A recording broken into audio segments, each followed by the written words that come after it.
gue mulai ya. Oke,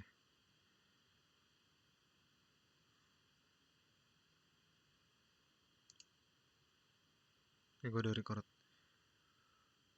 Selamat malam. Perkenalkan kami dari kelompok 2 akan mempresentasikan mengenai Hall effect, sinkotron, dan cyclotron. Pertama-tama kami ingin perkenalkan diri masing-masing. Saya Calvin Yuratama Katoroy dari Teknik Komputer 23.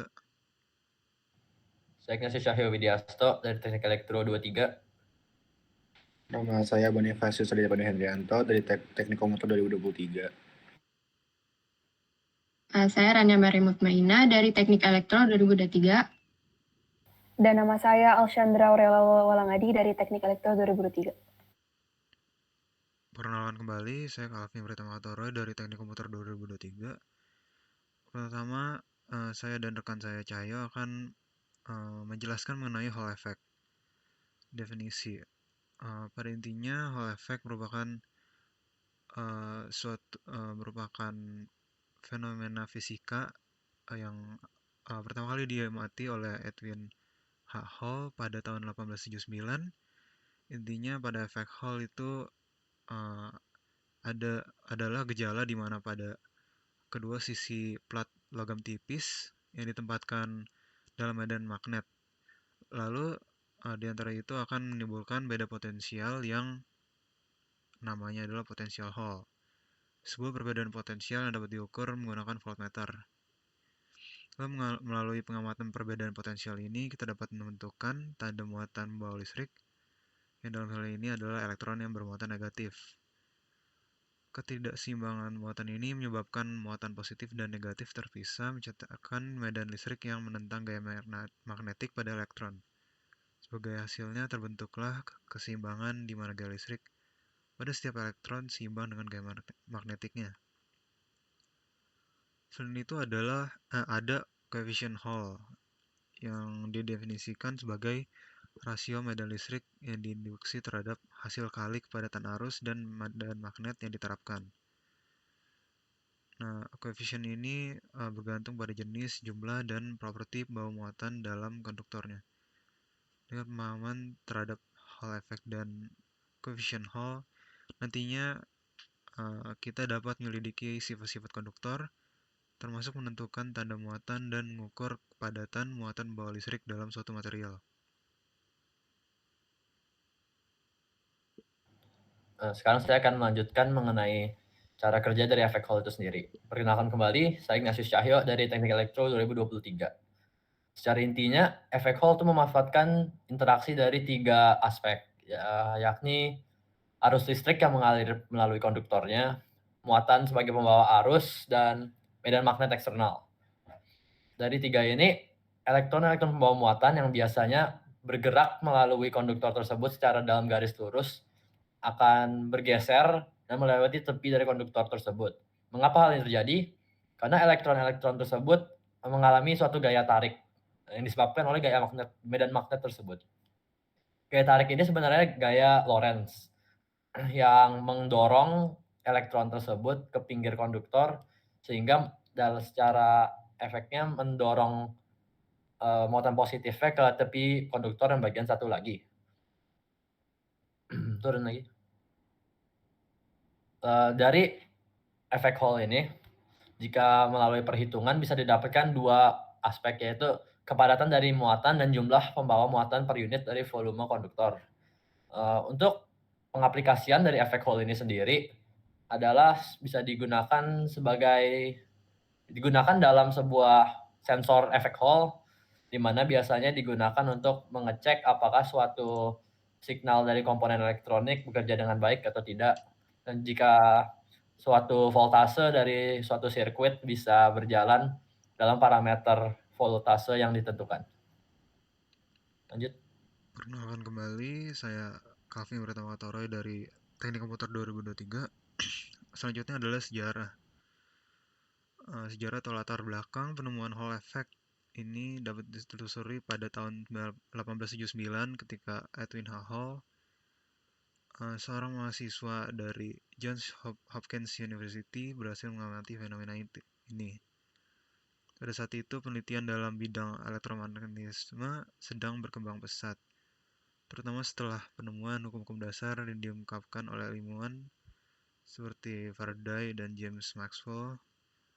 Hall melakukan eksperimen dengan meletakkan suhu tas kawat tembaga yang dialiri arus dalam medan magnet.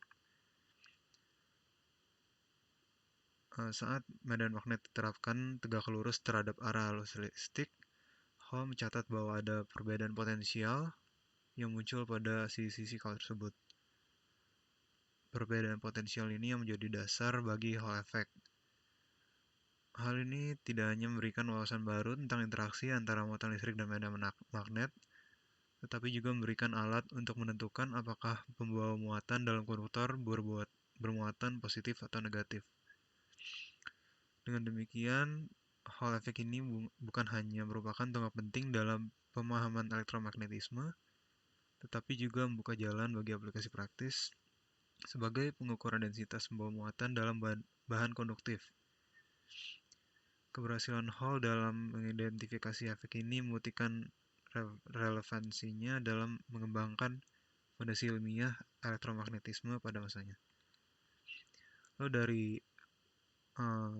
percobaan efek Hall ini kita mendapatkan beberapa rumus. Yang pertama adalah potential Hall. Potential Hall lambangnya itu VH. VH sama dengan medan listrik dikali dengan lebar dari konduktor atau pinta tembaga. Ekuivalen juga dengan arus listrik, hasil kali arus listrik dengan medan magnet dibagi dengan jarak, kepadatan bawa muatan, dan lebar dari konduktor. Lalu, kita juga mendapat hubungan antara medan listrik dan kecepatan drift. Ya, hasilnya bisa lihat, oke. Lalu kita juga bisa mendapatkan hubungan kecepatan drift dan kepadatan arus. Lalu dari hubungan kedua ini kita mendapat dua rumus yang nanti kita bisa implementasikan untuk mencari rumus kepadatan pembawa muatan. Tertera di PDF-nya. Selanjutnya adalah sinkroton akan dilanjutkan oleh rekan saya. Oke, perkenalkan kembali, nama saya Radit dari Teknik Komputer 2023 dan sekarang saya akan menjelaskan mengenai sinkrotron. Jadi prinsip dasar dari sinkrotron itu sendiri merupakan akselerator pada partikel bermuatan seperti partikel elektron maupun proton dengan menggunakan konsep medan listrik dan medan magnet yang berkesinambungan. Ketika partikel elektron dan proton ini bergerak melalui lintasan melingkar medan magnet, maka akan memancarkan energi yang membentuk sinar elektromagnetik, yang dimana kecepatan dari sinar ini mendekati kecepatan cahaya. Pada umumnya, sinkrotron ini sendiri menghasilkan sinar elektromagnetik yang berfokus dan intensif, yang menghasilkan seperti sinar spektrum, sinar gamma, maupun sinar X. Untuk cara kerja, sinkrotron itu sendiri memulai operasinya dengan mendapatkan partikel bermuatan seperti elektron maupun proton, yang dimana partikel ini pertama-tama akan dipercepat dengan menggunakan akselerator linear atau disebut linak. Setelah melewati linak, partikel-partikel ini akan dikirimkan kepada boostering, yang dimana dalam boostering ini mengandung medan magnet, yang dimana medan magnet ini akan memberikan akselerasi tambahan kepada partikel dan meningkatkan energi mereka sebelum memasuki cincin utama. Setelah selesai, mereka akan dikirimkan ke dalam cincin utama, yang dimana partikel-partikel ini akan berputar secara berulang-ulang kali, yang akan menghasilkan sinar radiasi sinkrotron. Yang seperti saya sudah jelaskan tadi, menghasilkan sinar elektromagnetik seperti sinar X, ultraviolet, gamma, dan lain-lainnya. Untuk sejarah,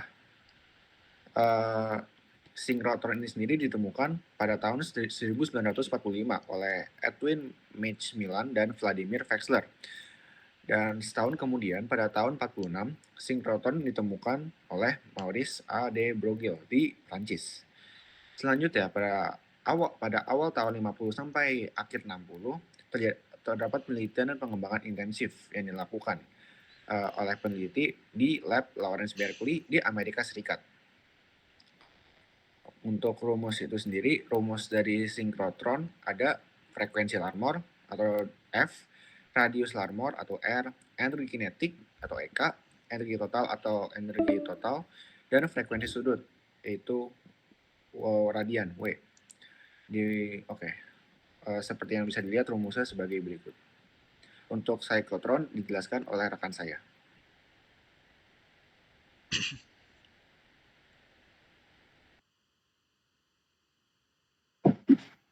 Perkenalkan kembali, nama saya Rania Maria Mutmaina dari Teknik Elektro.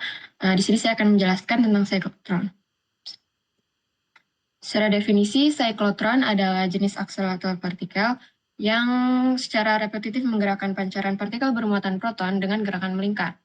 Cyclotron menggunakan medan listrik dan medan magnet untuk mempercepat partikel bermuatan tersebut.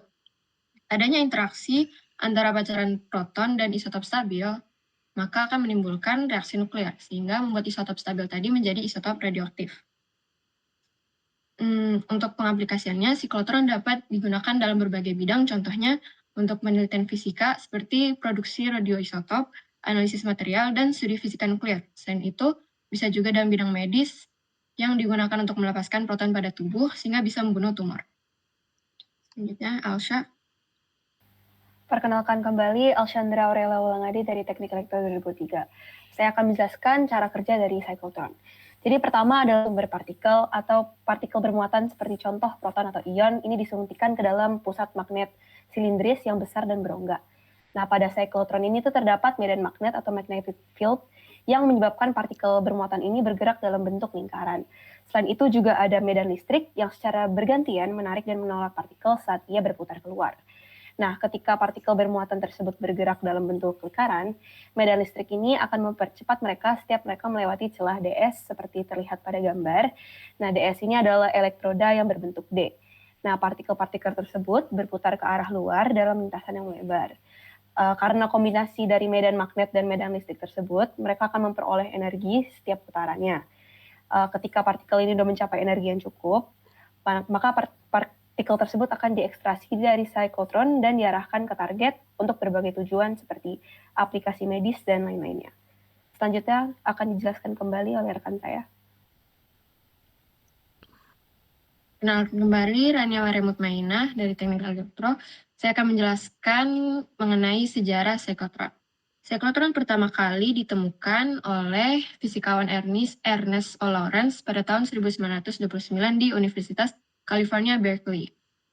2 tahun kemudian, Lawrence bersama asistennya David Sloan berhasil membangun cyclotron pertama yang berfungsi. Penemuan ini menjadi awal dari kemajuan teknologi akselerator partikel yang signifikan. Perbaikan desain cyclotron oleh Lawrence menghasilkan pembuatan cyclotron yang lebih besar. Akhirnya, ia diakui dengan hadiah Nobel Fisika pada tahun 1939. Teknologi cyclotron menyebar secara global dan berkontribusi pada eksperimen fisika nuklir.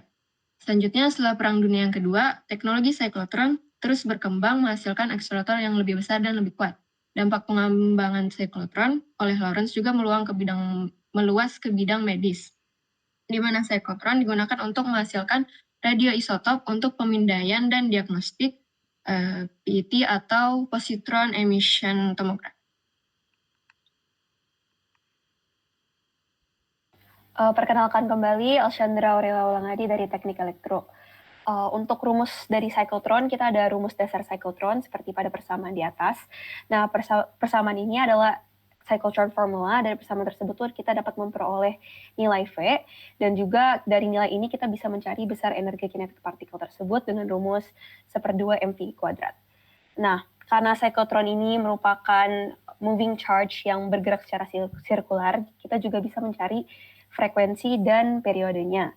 Bisa dilihat dari persamaan di atas, itu adalah rumus untuk frekuensi cyclotron dan juga periodenya. Sekian dari kelompok kami, terima kasih.